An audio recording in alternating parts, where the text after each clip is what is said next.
Baga-an National High School, Senior High School. We are here because we are going to interview our one of beloved teachers back then. Let's go! So hi guys, we are here at Baga-an National High School, Senior High School. We are here because we are going to interview one of our beloved teachers back then. Please welcome Marcel Espares. So hi ma'am, so how are you today? I'm good. Oh, well, that's great. So we prepared three questions for you to answer. If there is something problems in a classroom, how do you handle every student's attitude? Actually, every teacher experience a lot of problems in managing or disciplining the students. For me, I apply the so-called classroom management, especially to those who are slow learners and fast learners. Then there is also it is a great challenge to us as a teacher to handle that kind of situation, since that we are handling more or less 54 or 50 to 60 students in different with different attitudes and behavior. But the best thing that I did is apply the classroom management. That's it. Well, thank you so much, ma'am. But that is only an introduction question. But the final question is, what are the most common attitude problems the teacher encounters with his or her students? The common attitude of the students that I encountered for for the senior high school is being unrespectful. Maybe I think because of the trends and the Yeah. influence of the environment and the influence of the new technologies. That's all. Yeah, I really do agree with that. So the next question is, what does the teacher do in order to address these problems? We have a lot of activities and programs that we applied so that we address those uh, kumbaga hindi kaaya-aya na mga ugali ng mga estudyante. We have the so-called homeroom guidance.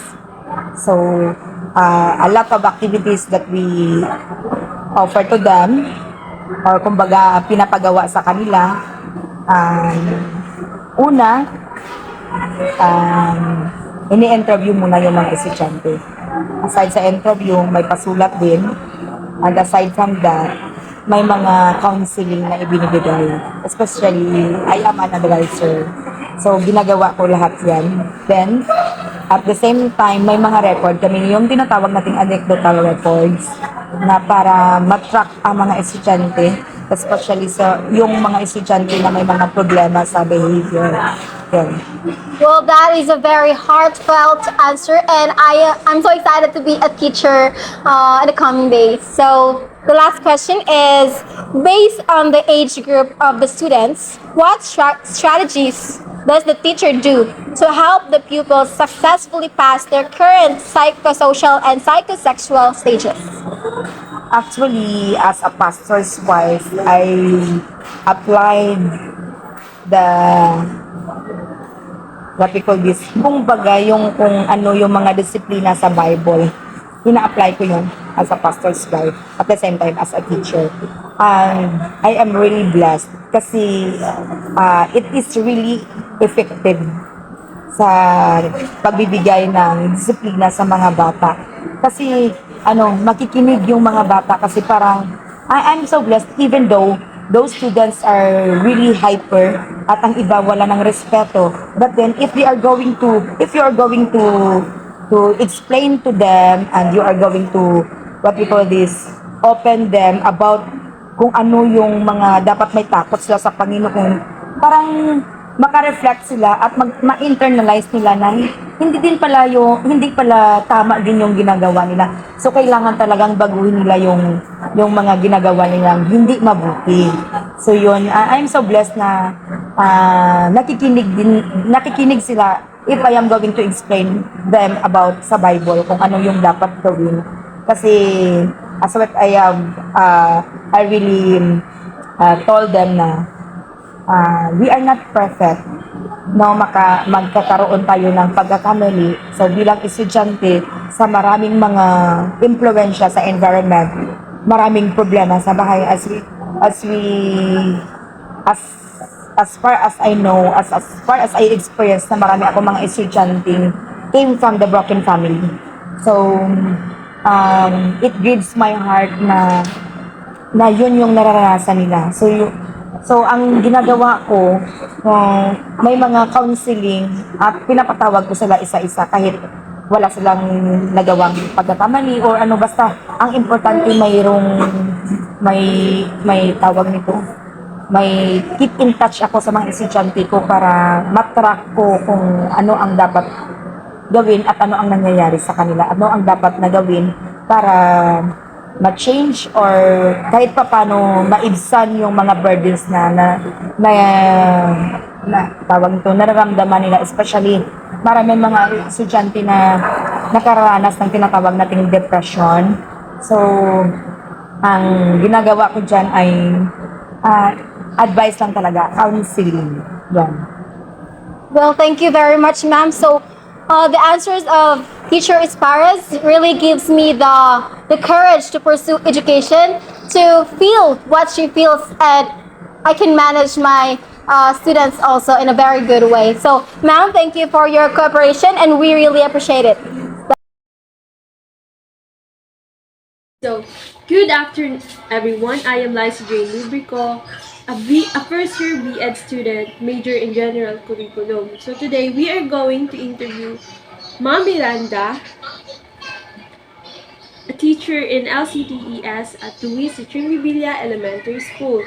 So number one, what are the most common attitude problems the teacher encounters with his or her pupils? The most common problems I have encountered to my pupils is that they're not paying attention. Then, they're not interested by the subject and to the teacher. And last, they're not studying their lessons. Then the second one is, what does the teacher do in order to address these problems? In order to solve these problems, I call their attention so that they will behave. The other one, I call up their parents about their behavior. Okay, ma'am. So our next question is, based on the age group of the pupils, what strategies does the teacher to do help the pupils successfully pass their current psychosocial and psychosexual stages? The strategies that I did to my pupils, I effectively handle them by learning to use positive disciplining strategies like being fair and consistent with my promises, and by showing them that I care about their development and encouraging them to try harder and improve their behavior. So thank you, ma'am.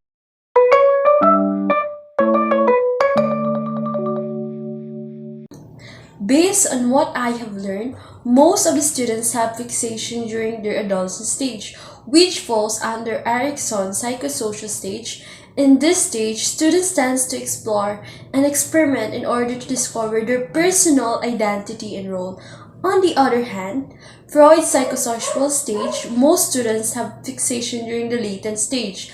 This is because they are now more focused on improving their communication skills and self-confidence when interacting with others. In my opinion, the teacher's management strategies used by Mrs. Esparras for students are appropriate for she has created a positive and supportive learning environment for her students. Based on what I have learned, most of the students have fixation during their industry versus inferiority stage and the intimacy versus isolation stage. According to Eric Erickson's psychosocial development theory, in the industry versus priority stage, children develop strong sense of integrity and work ethic. They strive for independence, often through limitation of adults. They learn to take responsibility for their action and gain greater self-control and self-esteem.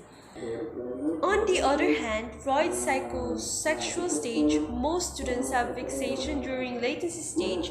This is because in this stage, the latency stage is time where kids focus their energy on creating their identities through hobbies, friends, and schools. In my opinion, the teacher's management strategies used by Mrs. Miranda for pupils are appropriate, for she has created a positive and supportive learning environment for her students.